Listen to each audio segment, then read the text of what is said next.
Ukraine's armed forces stopped the Russian offensive in the south of the country. 1,200 kilometers of the border, including 2/3 with Russia, is now under Ukrainian control. Residents are beginning to return to their villages. When I returned, I kissed the ground. Here was my backyard, my house, and now there is nothing. Everything is destroyed. Where should I live?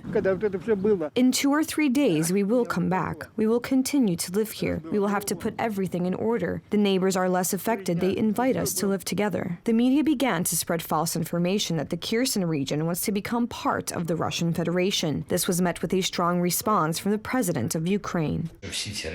Collaborators working for Russian propaganda are responsible for this information. The scale of this stupidity is unimaginable. But no matter what the occupiers do, they don't stand a chance. I am sure that we will liberate our land and people.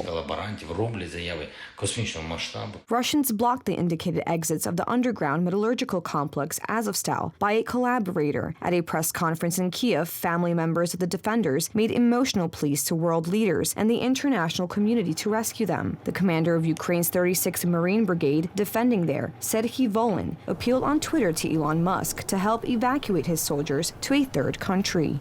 People say you were teleported from another planet to teach people to believe in the impossible. Our planets are next to each other, as I live where it is nearly impossible to survive. Help us get out of Azovstal to a mediating country. If not you, then who? Give me a hint. The shelling of Ukrainian territories does not stop. In Zaporizhia, which is closest to the front line, hospitals are receiving the wounded.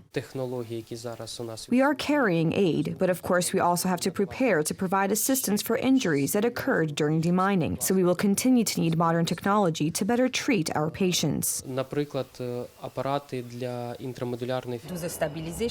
Here we give first aid, then we send the injured to hospitals in the west of the country. This way we are ready to receive more patients. In recent days, the numbers of injured has increased. Today, a special meeting of the UN Human Rights Council on allegations of crimes in Ukraine reported on the work of a team that visited 14 villages and towns in the Kiev and Chernihiv regions in early May and collected eyewitness accounts of the crimes. My office continues to verify. Ukraine's application for membership in the European Union, currently under consideration by the European Commission, will be discussed at the level of heads of government at the June meeting. We firmly believe that it will be in the best interests of Europe to grant Ukraine EU candidacy status in late June at the summit of the European Council.